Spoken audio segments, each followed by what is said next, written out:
Hi grade 10s, today I'm going to make our video for lesson number 3 for assignment number 4, and this video is about finding the y-intercept of a quadratic. And we can find the y-intercept without using Desmos. We can find the y-intercept simply by looking at the equation.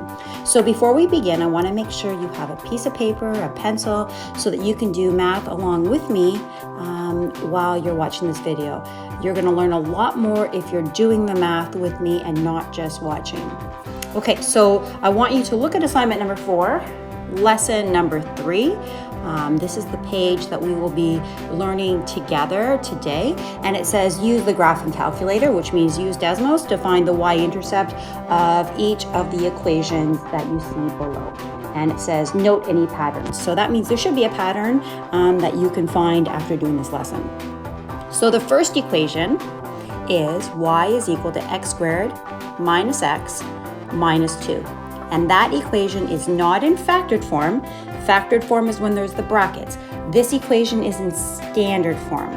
And I think we talked about before that if the equation is in standard form, that last number should tell us the y-intercept. So the y-intercept for this graph is at minus 2. And that makes sense because if you look at the equation, the last number in that equation is minus 2. So that's a really interesting pattern that we see in standard form. Let's look at another equation. So now we've got x squared plus 2x minus 8. That last number is minus 8. And when I look at the graph with Desmos, hey, the y-intercept is minus 8. And that makes sense because that last number was minus 8. So now let's just make sure it's going to work for another time. Here we've got an equation in standard form. We've got a plus 6 at the end, and we can see that on the graph it goes through 6 on the y-axis. Now this equation is not in standard form, it's in factored form.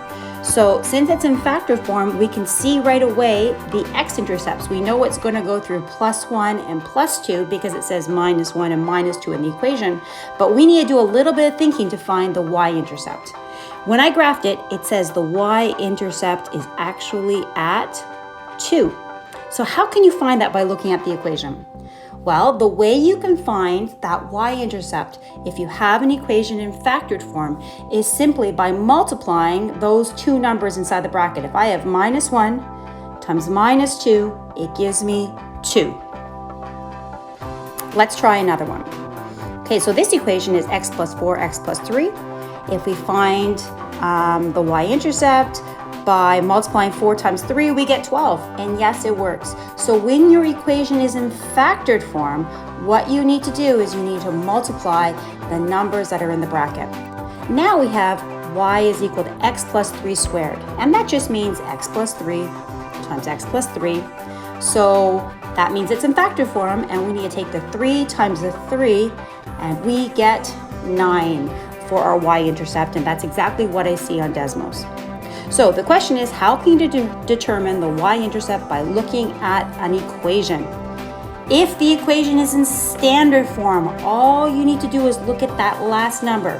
That last number tells you the y-intercept. If the equation's in factored form, then you need to do a little bit of work. You need to take the two numbers that are in the brackets. You need to multiply those numbers. So 4 times 3 would give you 12, and that would be the y-intercept. So the assignment asks you this question. It says, which form of the quadratic equation is easiest to use to determine the y-intercept?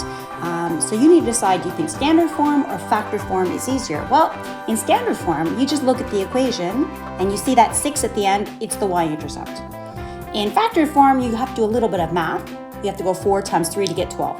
That's not that hard, but obviously standard form is going to be easier because all you need to do is look at the equation and it tells you the answer.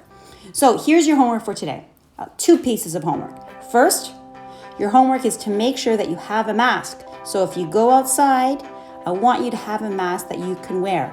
You can cut an old t-shirt, you can tie that around your face, but I want you to be safe and wear a mask. This is a picture of my 2 girls, maybe 6 years ago when they were little, and they had a mask on then, and I want you to wear a mask now. Your other homework is to finish page lesson 3 of assignment number 4. You are going to find the y-intercept for all of those equations. And what I want you to do first is find the y-intercept by just looking at the equation, and then you can check to see if you're right by graphing it with decimals. I will be on Google Meet between 1:30 and 3 today, or maybe 1:45 and 3 today because I've got a staff meeting that starts at 1. But I want you to know that I'd be happy to answer your questions if you join me on Google Meet. The link is in my Instagram bio. Please, if you're watching my videos, I'm so thankful you're watching my videos. It means you're learning at home. But if you could just leave me a little comment, a thumbs up or something, then I know you're watching and I know that you're learning at home. Have a beautiful day, and I miss seeing you in our classroom, and I hope to see you guys again soon.